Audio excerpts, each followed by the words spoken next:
नमस्कार, बहुत स्वागत आपका। मैं हूं आपके साथ मनोरा सक्सेना। कौन होगा मुंबई का मेयर? शिंदे गुट के दावा ठोकने से बीजेपी की मुश्किलें बढ़ गई हैं।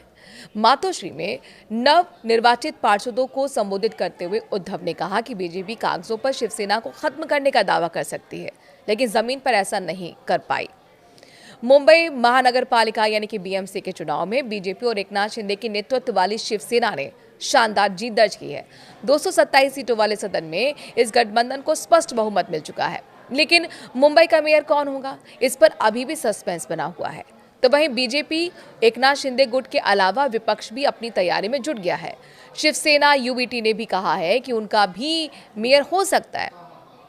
शिंदे गुट के दावे से बीजेपी की मुश्किलें बढ़ सकती हैं, क्योंकि माना जा रहा था कि मुंबई में इस बार बीजेपी का मेयर हो सकता है। बता दें कि इस चुनाव में बीजेपी को 89 सीटें मिली हैं। शिंदे गुट की शिवसेना को 29 सीटें, जबकि शिवसेना उद्धव बाला साहेब ठाकरे की जो 65 सीटों के साथ ही दूसरी सबसे बड़ी पार्टी बनकर उभर पाई। मौजूदा मेयर किशोरी पेडनेकर भी शिवसेना यूबीटी से हैं और उन्होंने ये चुनाव जीत लिया है। मेयर चुनाव पर शिवसेना यूबीटी का रुख क्या है, चलिए बताते हैं। मेयर पद को लेकर जारी खींचतान के बीच शिवसेना यूबीटी प्रमुख उद्धव ठाकरे ने डिप्टी सीएम एकनाथ शिंदे और बीजेपी पर तीखा हमला बोला है। मातोश्री में नवनिर्वाचित पार्षदों को संबोधित करते हुए उद्धव ने कहा कि बीजेपी कागजों पर शिवसेना को खत्म करने का दावा कर सकती है, लेकिन जमीन पर ऐसा नहीं कर पाई। उन्होंने आरोप लगाया कि बीजेपी ने विश्वासघात के जरिए चुनाव जीता है और कहा कि बीजेपी मुंबई को गिरवी रखना चाहती है।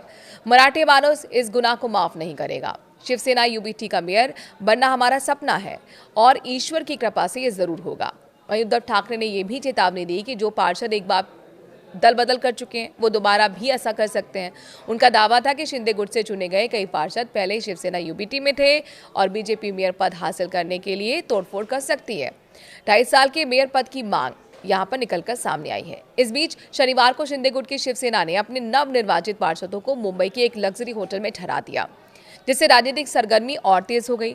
पार्टी नेताओं ने इसे चुनाव के बाद रिफ्रेशमेंट और ओरिएंटेशन बताया। डिप्टी सीएम एकनाथ शिंदे ने पार्षदों को अभिनंदन किया। पार्षद अमेय घोले ने के मुताबिक शिंदे उन्हें मुंबई के विकास घोषणा पत्र के अमल और अगले 5 साल के रोड मैप पर मार्गदर्शन देंगे। शिंदे गुट के नेताओं का कहना है कि सत्ता साझेदारी के तहत वो पहले 2.5 साल का मेयर पद मांगेंगे। उनका तर्क है कि बीजेपी अकेले मेयर बनाने की स्थिति में नहीं है और इसीलिए पद साझा ही करना होगा। इसके साथ ही स्टैंडिंग कमेटी चेयरमैन समेत अहम समितियों में अनुपातिक हिस्सेदारी की भी मांग की गई है।